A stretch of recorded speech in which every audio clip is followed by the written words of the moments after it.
Tol, kaninang umaga o mga ewan ko kung anong oras yun, may si Kuya PJ tol ay kinuntak ako.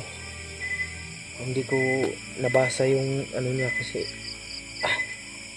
hindi ko medyo nabasa tol kasi mahina yung signal dito.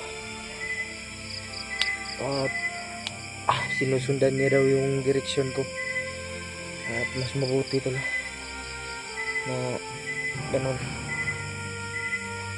kasi para maligtas na tayo kasi may bumabagabag pa rin sa sipa natin. Hindi tayo makawala sa hypnotize na to. Mas mabuti yung meron si Kuya PJ tol kasi nasa kanya yung batong Diablo.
Nilalabanan ng katawan ko yung hypnotize na binigay na to.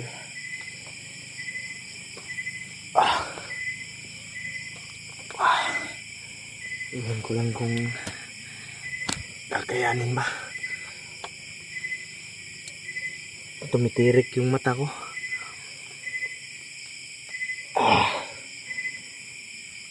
Hindi pa nakabalik yung bandido na tumulong sa atin tol.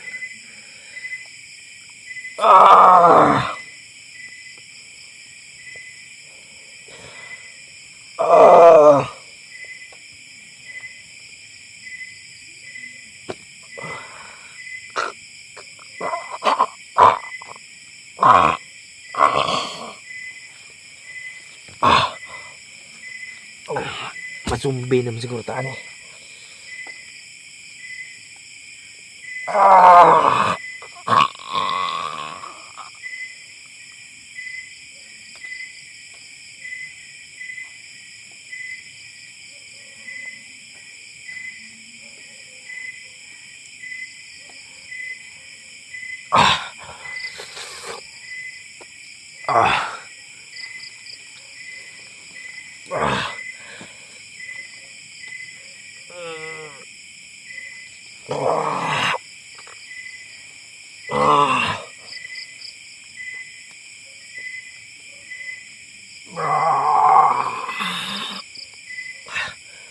Ayop.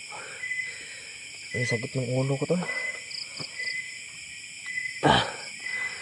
Asan kaya yung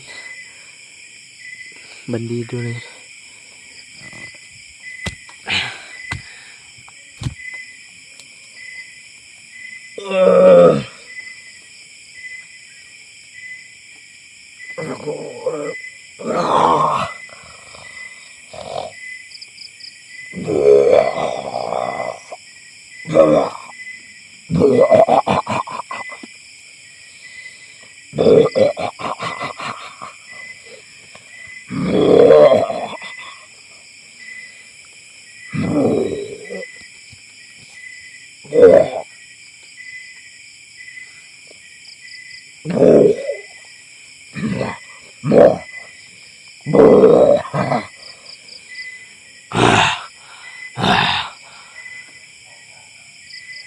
Ang sakit.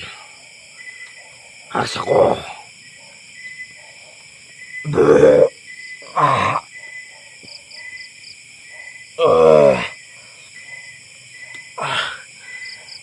Ayop na halimaw na to.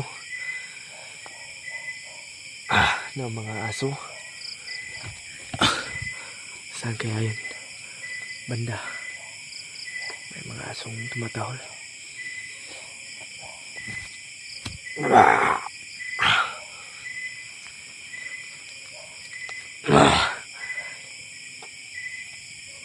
Diyos ko Lord. Panginoon.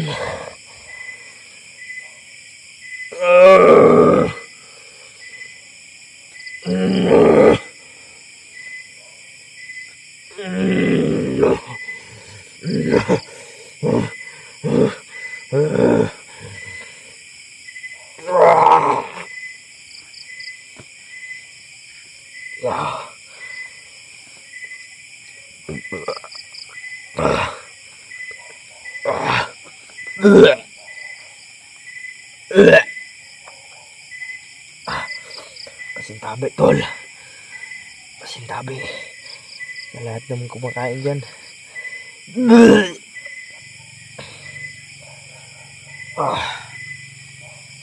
Yan.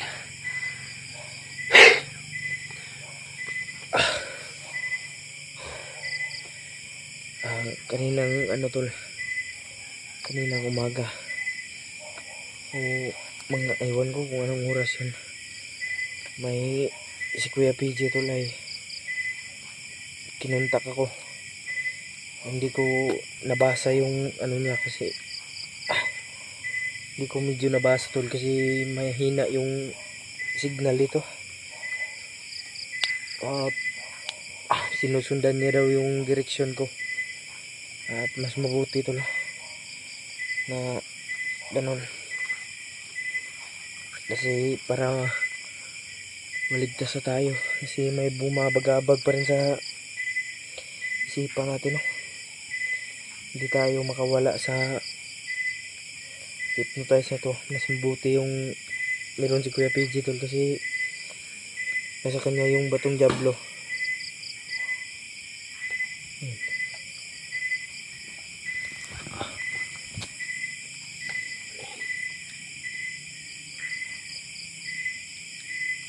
Parang may tao.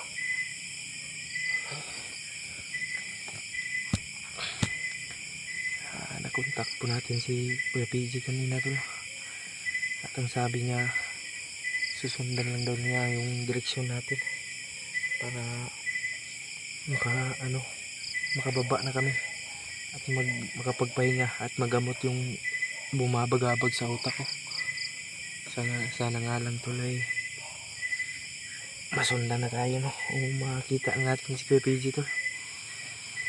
Gusto ko na talagang bumaba. May kumukontrol na hindi ako bumaba tol. May nagsasabi sa utak ko na huwag ka muna akong bababa. Hindi mo na ako bababa at babalik ako sa kung saan si Commander Robin Kulungo. Hayop na Kulungo yan. Ano kaya ang binigay niyang hypnotize ito sa atin tol? Sobrang lakas. Ayaw nang makontrol ng katawan natin. Yung mas nananaig yung kumbaga nananaig yung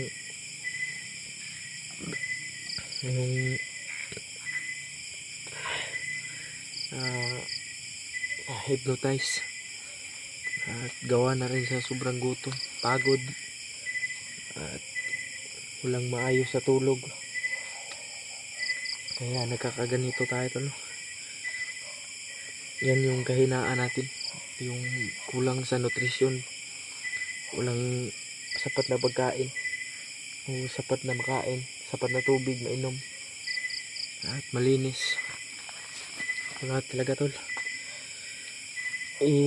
Kahit mas mabuting nandun yung tumutulong sa akin na yung handang magbago tol, kasi bibili niya ako ng yung pagkain kagaya nung nakarang araw. Grabe, hindi ko na maintindihan yung takbo ng isip ko, pati ako parang hindi na ako papasukin ng katawan ko. Grabe yung pagkontrol nila sa utak ko tol. Ayaw nilang pabalikin yung katawan, ay yung kaluluwa ko ba, nananaig yung pero pray lang tayo palagi mga tol. Pray lang tayo na maging okay ito lahat sa hirap ng pinagdaanan natin, para lang mailigtas yung mga nangangailangan, tapos tayo pala yung mapapahamak. Yan. Anong oras na ngayon? Alas 7 na pala ng gabi. Alas 7, na lang, quarter to 8 tol, para mag alas 8. Wala talaga akong tulog kagabi. Napoproblema nga ako tol kung makakatulog ba ako ngayon. Baka hindi na naman tayo makakatulog ng ngayon, kasi kada minuto, kada oras ay pumapasok bigla ang alam niya yung kahinaan ko tol, na pagod ako, gutom, uhaw at puyat. Ganun yung alam niya yung kahinaan ko. Kaya ganyang mga alas 12 ng gabi siya yung walang tigil talaga yung yung pumapasok talaga siya sa isipan at katawan. Masakit na yung ulo ko tol, para nang mabiyak yung ulo ko ba. Ilang buwan ko na tong dinadamdam, siguro 1 buwan na tayo dito sa bundok. Kaya sana nga tol ay din tayo ni Kuya PG, maabutan na tayo niya, kasi sobrang hirap na ba, wala pa tayong maayos na signal. Kaya ina-upload kong video ko kahit ganito yung kalagayan natin. Sana nga dumating yun si yung tumulong sa atin na isang bandido.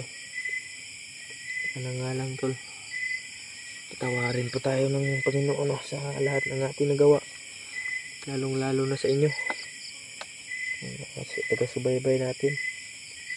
Kaya nahihiya na akong gumarap sa camera pa. Kaya pag nakababa tayo tol, mataas-taas po talagang pahinga yung gagawin natin. Tiwala lang tayo palagi sa ay taas tol. Tumatanda nga na yung mukha natin tol, nakita ko sa video ba, tumatanda na, parang uncle na tayo, uncle. Yung pantalon ko pa wala na, buslak na, bislak na, nabidlak na. Wala na ni ka hilis na gud kayong sinilas nilakaw, ugat sa kamot wala na. Minsan na taan nabuang naman taan buang naman ko niya.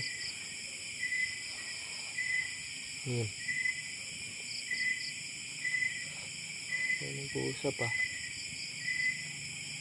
hayop na yan. Sana nga lang tulay makababa na tayo, magka-uwi na tayo para makapagpahinga na rin tayo. Sobrang pagod na ng katawan ko, grabe. Minsan nga tol, pag naglalakad ako, yung nasa ayos yung isip ko, bigla akong nangimatay. Wala nang siguro ko dugo, parang wala na akong dugo ba.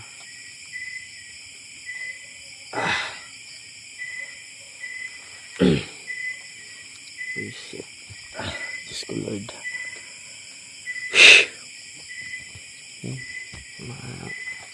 Sana nga lang tol, ipaabot niya yung kay Kuya PG tol, na mag-aantay tayo sa kanya bukas hanggang ngayon hanggang bukas mag-aantay tayo kahit ano pang oras yan. Aantayin natin para lang maabutan niya tayo. Baka wala sa katinuan yung isip natin yan. Abot niyo po yung message, tadarin niyo po ng message kay PG tol, na sana ay